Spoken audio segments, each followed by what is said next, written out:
सांसद धीरज साहू के ठिकाने से अब तक 351 करोड़ रुपए बरामद किए गए हैं। आपको बता दें, एजेंसी के मुताबिक गिनती खत्म हो चुकी है। 5 दिनों तक लगातार चली नोटों की गिनती। तो सूत्रों के हवाले से खबर सामने आ रही है, धीरज साहू के ठिकानों से अब तक 351 करोड़ रुपए जब्त किए गए हैं।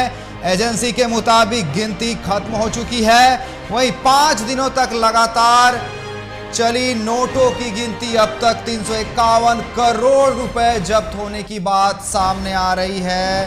कांग्रेस सांसद धीरज साहू के ठिकाने पर पिछले 5 दिनों से नोटों की गिनती चल रही थी, जिसमें 351 करोड़ रुपए जब्त किए गए हैं। एजेंसी के मुताबिक गिनती खत्म हो चुकी है। पिछले 5 दिनों तक लगातार नोटों की गिनती चली है। इस वक्त की बड़ी खबर सामने आ रही है, धीरज साहू के ठिकाने से अब तक 351 करोड़ रुपए जब्त किए गए। एजेंसी के मुताबिक गिनती खत्म हो चुकी है।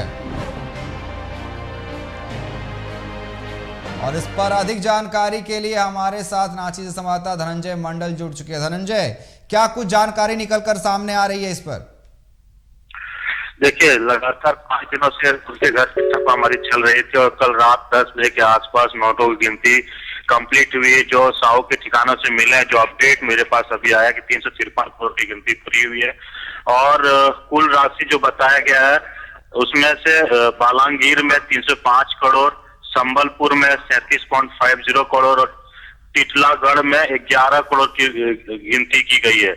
अभी जब्त जो जेवरात है उसका आकलन नहीं हुआ। जो आकलन अगर होगा तो इसमें ये जेवरात लगा के हमको लग सकता है, जो सोर्सेज बता दे 500 करोड़ की हो सकती है, लेकिन जो जेवरात की भी काउंटिंग नहीं हो पाई कि कितने अमाउंट के जेवरात है, उसकी आज हो सकता है आईटी टीम के द्वारा प्रेस कॉन्फ्रेंस या फिर बयान जारी करके ये पूरी रकम की आधिकारिक पुष्टि भी कर दिया जाएगा। साथ ही साथ साहू के जो अविनाश पांडे हैं कांग्रेस प्रभारी, उनके द्वारा भी रविवार में रांची आए थे, तो अभी आयकर की पुष्टि नहीं की। वो तमाम सवाल उठा रहे, लेकिन अमित शाह का कहना है कि ईडी गाइडलाइंस के द्वारा इतने बड़े राशि कांग्रेस के ठिकानों से मिलना, सांसद के ठिकानों से और ईडी गाइडलाइंस कहीं ना कहीं सवाल खड़ा करता है। तो 176 बैग में बरामद किए गए थे नोट और 176 बैगों की गिनती पूरी की गई है। इसमें 65 यानी 65 कर्मी 2 शिफ्ट में कर रहे थे गिनती और 40 मशीनें से की जा रही थी गिनती।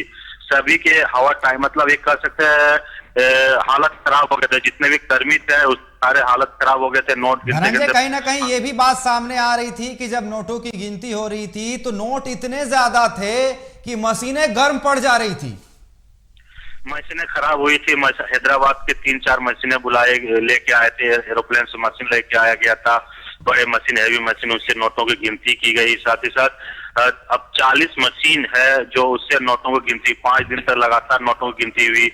जो बैंक कर्मी थे उनको मास्क लगाना पड़ा था कि नोट में इतने धूल यानी जो डस्ट जम गए थे, उसको नोट गिनती के दौरान बहुत सारे डस्ट उड़ रहे थे। अब सोचिए बोरियों में भरे भरे नोट्स मिले थे। तो अब कांग्रेस सांसद जो साहू है उनके घर धीरज कुमार साहू, जिस तरीके से तस्वीरें सामने आ रही थी, अलमीरों में जिस तरीके से नोटें ठूस ठूस कर भरे गई थी, आम लोग अपने घर में कपड़े जिस तरीके से ठूस कर भरते उस तरीके से नोटें ठूस ठूस कर भरी हुई थी। देखिए, 35 अलमारी थे, 35 अलमारियों में नोट भरे हुए थे। ऐसे 9 अलमारी में पूरे नोट पैक थे। जैसे उसके घर से 35 अलमारी मिले हैं और साथ ही साथ बोरों में उनके मैनेजर के घर से लगभग 100 करोड़ से ज्यादा की राशि मिली। कल और एक उनके कर्मचारी है, उनके घर से 30 करोड़ की राशि मिली है। और अभी जो हमें सोर्सेस मिल रही है कि ईडी से हो सकता है, माफ कीजिए, इनकम टैक्स से हो सकता है ईडी इसको टेक ओवर भी कर ले। जो सोर्सेस से जानकारी, अभी पुख्ता जानकारी नहीं है। तो कहीं ना कहीं धीरज साहू पे भी पूछताछ करने का, और ये भी बताया जाए उनके 2 मैनेजर से कल जो पूछताछ की गई है उनसे काफी लीड मिली है और दोनों पूछताछ में कई खुलासे भी किए हैं। अब बहरहाल जो कंपनी है धीरज साहू की जो कंपनी जो both distillery business group Orissa और झारखंड के ठिकानों में जो छापेमारी हुई है, इनसे जो जुड़े हुए लोग हैं उनसे भी पूछताछ करने की तैयारी में इनकम टैक्स। और जो कयास ये भी लगाया जा रहा है, अगर ईडी इसमें टेक ओवर करती तो धीरज साहू की कहीं ना कहीं मुश्किलात जो बढ़ने वाली, क्योंकि इतने सारे नोट अवैध तरीके से ही माना जाता है। आप इतने सारे नोट घरों में नहीं रख सकते हैं। तो धनंजय, कहीं ना कहीं जिस तरीके से यहाँ पे जो विपक्ष है वो लगातार इस पर कई सवाल भी खड़े कर रहे हैं, धीरज साहू की गिरफ्तारी की मांग भी कर रहे हैं, कहीं ना कहीं अपोजिशन का ये आरोप भी है, कहीं ना कहीं आने वाले इलेक्शन में इसे खपाने की कोशिश की जा सकती थी, चुनाव के नतीजे बदले जा सकते थे इस पैसों से। मुझे सोर्सेस तो यही बता रहे थे कि एमपी और छत्तीसगढ़ में अगर सीट कम आते हैं, मतलब अब गठजोड़ की अगर गुंजाइश होती सरकार बनाने की कांग्रेस के, तो उस पैसे को वहां पे इस्तेमाल किया जा सकता था। क्योंकि अगर बैंक में इतने नोट डाल देते तो बैंक से आपको पैसे निकालने में काफी दिक्कतें होती है, कई कागजात ही पूरी करने पड़ते हैं, इसीलिए उनको कैश को इकट्ठा किया जा रहा था और ये चुनाव में भी खपाने की कोशिश की जाती थी। और ये भी कहा जाता है सोर्सेस से कांग्रेस का सबसे बड़ा स्पॉन्सर धीरज साहू ही है। ये जो एक सोर्सेस से जानकारी मिलती है, लोग बोलचाल में बोलते हैं कि धीरज साहू कांग्रेस को स्पॉन्सर भी करती है।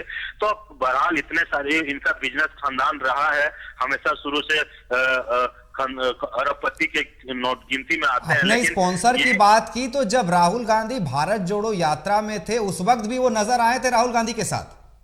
हाँ, वो फोटोज बीजेपी के कई नेता ट्विटर पे शेयर भी कर रहे हैं राहुल गांधी के साथ, जो हाथ पकड़ के भारत जोड़ो यात्रा में शामिल हुए थे। और कहा जा रहा था इनका भी पैसा स्पॉन्सर किया गया था, भारत जोड़ो यात्रा में लगाया गया था। तो कई सवाल खड़े हो रहे हैं। एक तरह से कांग्रेस बैकफुट में आग खड़ी हुई है। धीरज साहू का अभी तक कोई बयान नहीं आना, इसमें और ज्यादा बैकफुट में कांग्रेस दिख रही है। और एक जानकारी बता दें, सुंदरगढ़ में जो सुशासन का घर से काफी नोट मिले, वो घर में कई सालों से बंद था, उस घर में कोई जाना आना नहीं था। जो कल पूछताछ हुआ है बैंक उनके जो अधिकारी से, दो मैनेजर से, उन्होंने कई खुलासे किए और हो सकता है कई और नोटों की मिल सकते हैं और नोटों की जो संख्या वो भी बढ़ सकता है। अभी तक जो नोट मिले थे सारे काउंटिंग हो गए और आईटी टीम का हो सकता है एक प्रेस रिलीज जारी करके कितने घर, उनके घर से कितनी जब्ती हुई है। बहरहाल और जो इनपुट्स मिल रहे हैं कि अजीत साहू से भी पूछताछ हो सकती है, कंपनी के जो डायरेक्टर है या फिर कंपनी से जो रिलेटेड आदमी है उन लोगों से भी पूछताछ के लिए इनकम टैक्स बुला सकती है, क्योंकि पूरे इनकम टैक्स खंगालना चाह रही कि आखिर इतना। जी धनंजय, आपका बहुत बहुत धन्यवाद हमारे साथ जुड़ने के लिए और तमाम जानकारी देने के लिए। तो आपको बता दें, धीरज साहू के ठिकानों से अब तक 351 करोड़ रुपए की जब्ती हो चुकी है। एजेंसी के मुताबिक गिनती फिलहाल खत्म हो चुकी है। 5 दिनों तक लगातार चली नोटों की गिनती।